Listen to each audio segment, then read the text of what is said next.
L'article L7 du Code de justice administrative énonce qu'un membre de la juridiction, chargé des fonctions de rapporteur public, expose publiquement et en toute indépendance son opinion sur les questions que présentent à juger les requêtes et sur les solutions qu'elles appellent. Historiquement, le rapporteur public portait le nom de commissaire du gouvernement. Il s'agit d'une institution propre aux juridictions administratives qui date d'une ordonnance du 12 mars 1831 et dont le rôle a évolué au cours du temps. Initialement, il avait pour mission de défendre les intérêts de l'administration. Mais dès le milieu du XIXe siècle, les commissaires du gouvernement vont s'affranchir de cette mission et vont exposer leur vision de l'affaire. Ils acquièrent alors une indépendance fonctionnelle. Par un arrêt du Conseil d'État du 10 juillet 1957, l'arrêt Gervaise, le Conseil d'État prend acte de cette évolution et précise que le commissaire du gouvernement n'est pas le représentant de l'administration. Nous allons donc étudier son rôle, puis nous verrons le régime juridique qui s'applique aux conclusions du rapporteur public. Grand 1, le rôle du rapporteur public. L'arrêt précité de 1957 explique que le commissaire du gouvernement a pour mission d'abord d'exposer les questions que présente à juger le recours, sur lequel il conclut.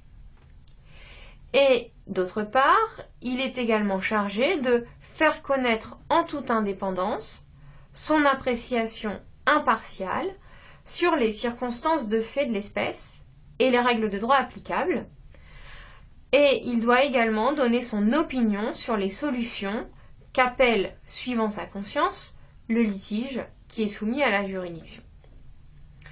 Ce rôle a été réaffirmé par l'arrêt du Conseil d'État du 29 juillet 1998, l'arrêt Esclatine. Il a ensuite été consacré, plus synthétiquement, par le législateur à l'article L7, lors de la codification en 2000. Mais le Conseil d'État continue d'utiliser sa formule de 57. Il l'a fait par exemple dans l'arrêt du 21 juin 2013, Communauté d'agglomération du pays de Martigues. Donc en résumé, le rapporteur public expose son point de vue sur le litige, point de vue qui peut donc être en faveur du requérant ou en faveur du défendeur. Mais il ne se borne pas à donner son avis sur l'issue du litige, il doit aussi exposer les raisons de droit et de fait qui fondent sa position. Bref, il doit fournir le raisonnement juridique qui justifie sa vision du litige. C'est pourquoi le rapporteur public est parfois à l'origine de règles jurisprudentielles. En effet, en cas de vide juridique ou d'imperfection d'une règle existante, il peut proposer à la formation de jugement de dégager une règle jurisprudentielle nouvelle ou de modifier une règle existante pour pouvoir trancher le litige. Tel est le cas plus particulièrement au sein du Conseil d'État. Pour cette raison, la doctrine administrative s'intéresse beaucoup aux conclusions des rapporteurs publics, prononcées dans le cadre des arrêts de principe du Conseil d'État, et le plus souvent même, dans ce cas, le rapporteur public publie ses conclusions dans des revues juridiques. Autre élément important, le rapporteur public prend position en toute indépendance sur le litige. C'est la raison pour laquelle son nom a été modifié par le décret du 7 janvier 2009, car l'appellation de commissaire du gouvernement donnait l'impression qu'il était dépendant de ce gouvernement. Pour préparer ses conclusions, le rapporteur public obtient à l'issue de l'instruction le dossier, la note du rapporteur et le projet de jugement que celui-ci a rédigé. Il participe également à la séance d'instruction, au cours de laquelle les membres de la formation de jugement prennent connaissance et discutent des dossiers inscrits à la prochaine audience. À la suite de cela, le rapporteur public rédige ses conclusions, qui peuvent donc aller dans le même sens que la solution proposée par le rapporteur, ou s'en détacher, partiellement ou totalement. Il prononce ensuite ses conclusions à l'audience, à destination des parties, et des membres de la formation de jugement qu'il a pour mission de conseiller. Il faut préciser à ce sujet que si le rapporteur public appartient à la juridiction, et il est donc statutairement un juge, il n'appartient pas en revanche à la formation de jugement, qui, on le sait, est composée en principe de 3 magistrats, dont le rapporteur, qui a instruit le dossier. C'est à ce sujet qu'une difficulté est survenue concernant le rapporteur public au regard du principe d'égalité des armes. En effet, alors même qu'il n'appartient pas à la formation de jugement, le rapporteur public participait autrefois au délibéré qui a lieu après l'audience. Certes, il ne prenait pas part au vote, mais il était présent et participait parfois à la discussion. Or, dans la mesure où le rapporteur public prend position sur le litige, il soutient nécessairement l'une des parties. C'est pourquoi sa participation au délibéré permettait d'avantager la partie qui bénéficiait de son soutien. La question a été portée devant la Cour européenne des droits de l'homme, qui s'est prononcée par l'arrêt Cress contre France du 7 juin 2001.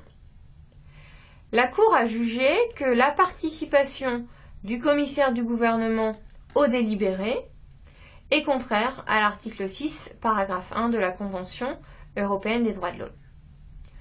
En effet, elle a considéré que la participation du rapporteur public risque d'avoir une influence sur l'issue du délibéré en orientant le choix des membres de la formation de jugement, ce qui est donc contraire au principe d'égalité des armes. Dès lors, les pouvoirs publics français ont décidé de modifier le Code de justice administrative sur ce point pour tenir compte des exigences imposées par la CEDH. Par un décret du 19 décembre 2005, il a été prévu que le commissaire du gouvernement assiste au délibéré mais n'y prend pas part. Cependant, la CEDH, à nouveau saisie, a jugé que cette réforme était insuffisante et que l'état du droit français restait contraire à la Convention européenne des droits de l'homme. Cela résulte d'un arrêt de la CEDH du 12 avril 2006, l'arrêt Martini. Un décret du 1er août 2006 a donc prévu que devant l'ETA et les CAA, le rapporteur public n'assiste plus au délibéré. Article R 732-2. Devant le Conseil d'État, en revanche, le rapporteur public continue d'assister au délibéré, mais il ne prend pas part aux discussions.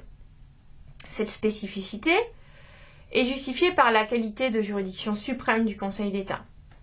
Le délibéré y constitue en effet un lieu essentiel pour la fabrication de la norme jurisprudentielle. Il est donc nécessaire que les rapporteurs publics puissent entendre les discussions qui s'y déroulent pour comprendre l'élaboration du droit administratif. Les parties ont toutefois la possibilité de s'opposer à la présence du rapporteur public au délibéré. Cela résulte de l'article R 733-3. Cet état du droit a été validé par la CEDH dans un arrêt Étienne contre France du 15 septembre 2009. Enfin, pour terminer, il faut préciser que dans un souci de célérité, le législateur a prévu que pour certains litiges, le rapporteur public peut être dispensé de prononcer des conclusions. C'est le cas d'abord en matière de référé, conditionné par l'urgence, pour lesquels une audience est obligatoire. L'article L 522-1 prévoit alors que, sauf renvoi à une formation collégiale, l'audience se déroule sans conclusion du rapporteur public. Par ailleurs, l'article L 732-1 prévoit que dans les matières énumérées par décret, le président de la formation de jugement, au sein d'un TA ou d'une cour, peut dispenser le rapporteur public, à sa demande, d'exposer à l'audience ses conclusions sur une requête, compte tenu de la nature des questions à juger. L'article R 732-1 fixe la liste des contentieux concernés. On y trouve, par exemple, le contentieux du permis de conduire, le contentieux de l'entrée, du séjour et de l'éloignement des étrangers, ou encore le contentieux de la taxe d'habitation et de la taxe foncière. Dans ces cas, la dispense n'est pas automatique. Elle est demandée par le rapporteur public lui-même, qui, au vu du dossier, estime que ces conclusions sont inutiles. Venons-en au statut de ces conclusions. Grand 2, le régime juridique des conclusions du rapporteur public. Il faut d'abord préciser que les conclusions du rapporteur public ne s'imposent pas aux membres de la formation de jugement, qui restent libres de suivre ou non ce qui est proposé par le rapporteur public. Ce point étant précisé, ce sont plutôt les relations entre le rapporteur public et les parties qui vont nous intéresser ici. Nous avons déjà eu l'occasion de le dire, le Conseil d'État considère que les conclusions du rapporteur ne sont pas soumises au principe du contradictoire, qui ne s'applique qu'à la phase d'instruction. Cela a été rappelé par le Conseil d'État dans un arrêt du 21 juin 2013, déjà cité à plusieurs reprises, Communauté d'agglomération du pays de Martigues.